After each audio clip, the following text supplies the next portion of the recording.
Hoje nós vamos conversar com Jefferson Rocha. Ele é o nosso consultor político aqui, para a gente estar falando dessas questões políticas no âmbito jurídico, nas discussões que ocorrem. E na semana passada foi assim, né, muito rápido, inclusive na sexta-feira passou pela Câmara, foi para o Senado e passou pelo Senado, que foi a derrubada do veto do presidente Jair Bolsonaro em relação ao fundão eleitoral. Porque foi votado pelo Congresso para chegar a quase 6 bilhões de reais. Foi para a sanção do presidente, o presidente vetou, aí volta para o Congresso e o Congresso derrubou o veto do presidente. Isso quer dizer que permanece, inclusive você vai fazer a campanha até daquele político que você não quer. Vamos conversar com Jefferson. Jefferson, boa tarde, tudo bem com você? É bom para vocês poderem observar que aqui em Santa Catarina, a exemplo do Rio Grande do Sul, do Paraná, Mato Grosso do Sul, também uma parte de São Paulo, nós estamos sofrendo aí uma seca histórica, Fabério. Ainda em Santa Catarina, a gente teve a última chuva semana passada, de sábado para domingo, em torno de 12 milímetros. Mas existem relatos aí, conversei com produtores ontem, da última chuva boa de 30 de novembro, para você ter uma ideia. Então vai passar o mês de dezembro inteiro praticamente sem chuva. E pior do que isso é o calor, né? É uma situação jamais vista nesse mês de dezembro. Eu acho que está para entrar para a história aí como uma das secas mais severas pelas quais o sul do país já enfrentou. Então não bastasse esse drama que vive o produtor rural, de ter uma perda de safra já significativa, milho, por exemplo, aqui mesmo em Santa Catarina, em Campos Novos, de onde eu estou falando, perdas já de 40%, 50%. A soja começa a sofrer agora, né?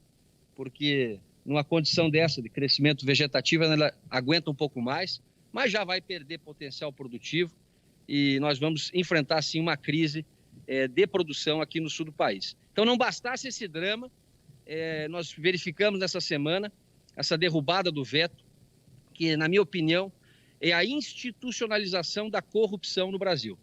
Não só o fundão eleitoral, que é uma pouca vergonha, 6 bilhões de reais, como as emendas parlamentares, emenda de bancada e emenda de relator. Somado tudo isso, Fabélia, são 50 bilhões de reais dos contribuintes direto para as mãos dos políticos.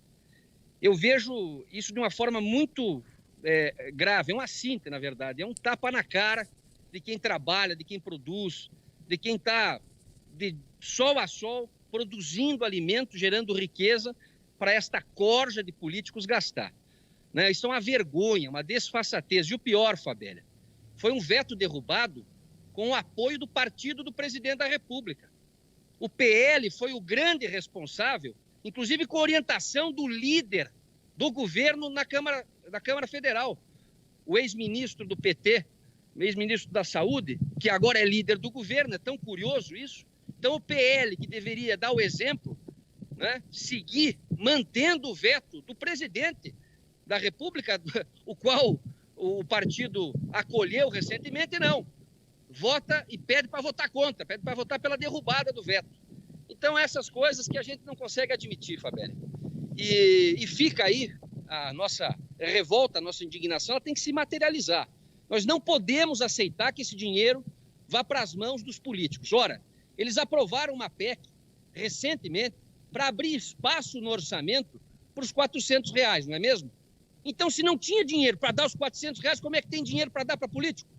Como é que tem 6 bilhões de reais no orçamento para gastar em campanha eleitoral num país miserável como o nosso? Não tem dinheiro para repactuação, não tem dinheiro para prorrogação dos débitos agrícolas, não tem dinheiro para fazer a remissão do passivo do Fundo Rural, não tem dinheiro para tanta coisa importante, mas para gastar com eleição, eu acho que o povo tem que se revoltar dessa vez e não admitir, porque isso aí é que nem terneiro desmamado. Depois que volta a mamar, não para mais. Tem que cortar esse mal pela raiz. Nós não podemos aceitar que num ano desse de crise orçamentária, 6 bilhões de reais vão parar nas mãos dos políticos. Nós precisamos, de fato, criar uma mobilização nacional para impedir que esse dinheiro entre no orçamento e seja gasto ano que vem. O dinheiro é nosso, nós é que produzimos riqueza. Cada real que a gente planta aqui, ó, Cada R$1 a gente multiplica pelo mínimo 5, 6. E o que esses políticos fazem? O que eles criaram de riqueza para o Brasil? Então é criando miséria, porque isso tem uma conta que vai ser paga. Para alimentar essa turma, Fabélia, não há dinheiro que chegue. Ontem foram a PEC dos precatórios, deram calote nos credores do Estado. Amanhã será o aumento da carga tributária. E aí todos pagam. Né? Não só o produtor, mas o consumidor final, que vai na prateleira do supermercado e percebe que 45%, 50% daquele alimento é tributo. É claro, não tem tributo que chega para a sanha desta classe política. E aí vai a crítica para o partido do governo, o partido do presidente. Afinal de contas, de que lado que esse PL está? Está do lado do presidente da República ou está do lado das suas conveniências? Eu, se fosse o presidente, tinha pelo menos a vergonha na cara de sair desse partido. Porque não representa o presidente. Se o próprio partido dele derruba um veto tão importante como esse, num ano de crise, o mínimo que ele poderia fazer de postura moral era sair desse partido, dessa caterva aí que acolhe mensaleiros e gente da pior espécie, desqualificados, que vem a manchar a história da política nacional. Aliás, Fabélia, sem brincadeira nenhuma, nós estamos vivenciando uma das legislaturas mais medíocres da história. Um Senado ridículo.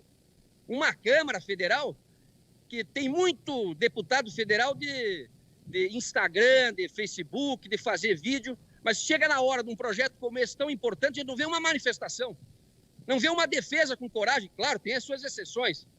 Marcel Van Hatten, do Rio Grande do Sul, tem alguns deputados que foram lá e enfrentaram. Mas cadê aqueles deputados que pregavam a moralidade, o respeito e o bom zelo pelo dinheiro público? Ficaram calados. Né? Então, Fabélia, a decepção é grande, mas mais do que isso, nós temos que nos revoltar mesmo. Só que dessa vez, de uma forma contundente, para que esse dinheiro, repito, não vá parar nas mãos dos políticos ano que vem. Nós precisamos fazer realmente uma corrente nacional da turma do bem para impedir este assalto, esta institucionalização da corrupção no Brasil. Porque vai parar na mão do PT, do PSOL. Isso aí a gente sabe, já fizeram em eleições passadas. Emitem uma notinha fajuta lá de publicidade, de não sei o quê, para desviar dinheiro. Essa que é a realidade. Já não basta o que fazem com as emendas parlamentares, que é uma vergonha. Essa semana eu coloquei no grupo, Fabélia, uma empresa chinesa, a XC não sei o quê, que produz uma retroescavadeira mequetrefe, que até as prefeituras estavam me dizendo aí, não dura 500, 600 horas, tem que passar para frente aquela tralha. Veja que essa empresa no Brasil, que faturou ano passado cerca de 500 milhões de reais, teve esse ano liberado mais de 250 milhões de reais em emendas parlamentares. Então quer dizer que 50% do faturamento de uma empresa dessa chinesa que está no Brasil é dinheiro público, é dinheiro do pagador de imposto. Esta mequetrefe dessa emenda parlamentar também tem que acabar. Nós precisamos moralizar esse país. E a gente só consegue isso nos livrando desses terneiros aí, que aprenderam a mamar com tabuleta e agora, depois de desmamado, voltam a mamar nas tetas do erário público. Não adiantou mudar o executivo. O legislativo continua podre em sua essência. Então, Fabélia, o nosso grande desafio é ano que vem, 2022, não reeleger absolutamente ninguém que colocou essas digitais no fundão, na derrubada do veto. Essa turma tem que ser varrida de uma vez por todas da história política do país, pro bem das futuras gerações, porque senão não vai ter dinheiro que chega. A gente já está vivendo uma ditadura socialista. Não tem Estado de Direito, não podemos nos manifestar contra o Supremo, por exemplo, pois nos corremos o risco de ser presos. Nos expoliam a nossa produção através dos tributos. Se isso aí não é socialismo, eu não sei o que é.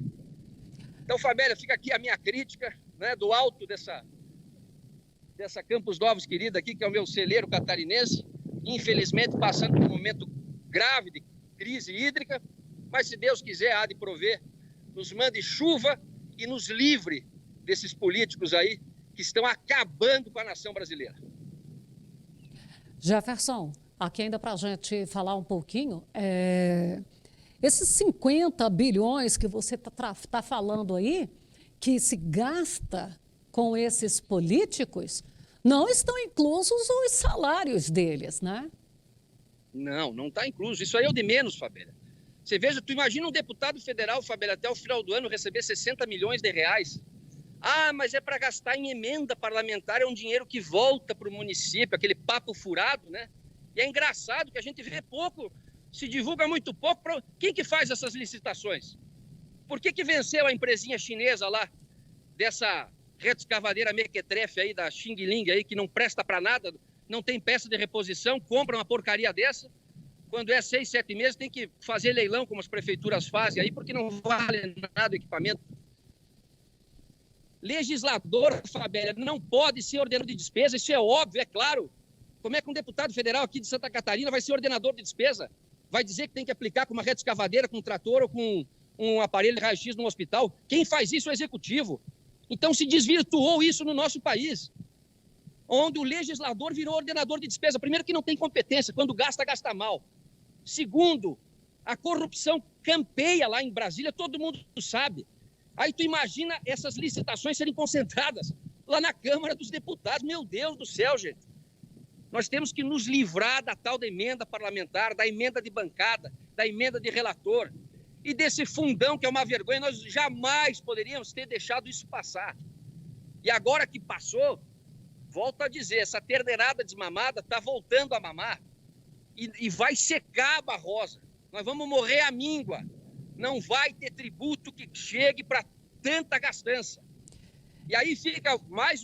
Vocês que estão me vendo agora, façam um exercício de cidadania, entrem no Google, peguem a lista daqueles que votaram pela derrubada do veto, façam essa lista, espalhem nos grupos do WhatsApp. Essa gente não pode mais voltar ano que vem. Tem que ser varrida completamente da vida pública. Porque no momento como esse, onde não tem dinheiro, Fabíola, tiveram que dar o calote nos credores. E esses credores têm muito produtor rural, viu? Muito produtor rural que foi desapropriado, ficou 10, 15, 20 anos na justiça lutando por uma indenização justa e não vai receber um centavo. Então quer dizer que o dinheiro que ia voltar para quem de direito vai parar nas mãos de uma meia dúzia de políticos. Isso não é justo, Fabíola. Isso é revoltante, na verdade. E nós precisamos, mais do que essa revolta, criar uma ação concreta para que esse dinheiro não chegue nas mãos deles o ano que vem. Temos que fazer uma grande mobilização nacional e exigir dessa classe política que esse dinheiro não saia do orçamento. Afinal de contas, não tem recurso para tantas outras coisas importantes. Num ano como esse de crise, ou no ano passado o governo gastou quase R$1 trilhão com a pandemia, não pode se dar o luxo de colocar dinheiro na mão de político para fazer campanha. Pelo amor de Deus, não tem dinheiro para fazer campanha, vai trabalhar, vai fazer alguma coisa da vida, vai produzir alguma coisa, vai gerar emprego, vai gerar renda, vai ser empresário, né? Agora quer viver às custas, às expensas dos pagadores de impostos? Isso não é justo, Fabíola. E nós precisamos realmente rachar com esse mecanismo, rachar com esse sistema. E fica aí também o recado ao presidente da República. Presidente Bolsonaro, que partido esse é o teu aí, esse PL? Como é que você está num partido que nem vota com o senhor? Afinal de contas, não era a derrubada do veto, a orientação do líder do governo na Câmara, que é do PL? Pelo amor de Deus, que incoerência é essa? A gente parece palhaço dessa história toda, né? Mas vamos lá, Fabíola, vamos lutar, vamos em frente. E fica a dica, não reeleger absolutamente ninguém que colocou a sua digital nessa derrubada do veto do fundão. Primeira coisa. E segundo, exigir que esse dinheiro não saia dos cofres públicos para ir pagar santinho e ser desviado ano que vem em campanha. E pelo menos essas duas coisas nós temos a obrigação, como cidadãos, de fazer. Do contrário, se essa terneirada volta a mamar em tempos de crise como esse, você imagina o que nos espera o futuro. A tributação do agro já começou com a derrubada da isenção dos insumos agrícolas. Ninguém sabe aí, mas eu vou falar. A partir do ano que vem, nós já vamos estar pagando 1% de ICMS sobre os adubos, até 4% progressivamente. Daqui a pouco vem os outros insumos. Daqui a pouco vem taxação das exportações, porque não há dinheiro que chegue, Fabiano. Se não cortar essas despesas, não tem lavoura que dê mais do que a gente está trabalhando para conseguir sustentar essa classe política. Então, fica aí a nossa revolta, fica aí a nossa dica. E eu faço um apelo aí a todas as lideranças do Movimento Brasil Verde e Amarelo que identifiquem nos seus estados os votos pela derrubada do veto e publiquem nos grupos, né? Tem que escancarar e publicar em todos os grupos para que essas pessoas sejam rechaçadas da vida pública ano que vem. Jefferson, um abraço para você, obrigada, um Feliz Natal e a gente volta a falar aí com outros momentos, com outros assuntos, tomara que assuntos melhores. Tá joia, Fabélia, grande abraço, mais uma vez, obrigado pela oportunidade, fiquem com Deus e vamos rezar por chuva aí no sul. Pessoal, faça uma corrente no Brasil inteiro, manda chuva aí da Bahia aí, Zé Calipso, Sérgio Pitt, que aqui tá feia a coisa. Um abraço, fiquem com Deus, valeu!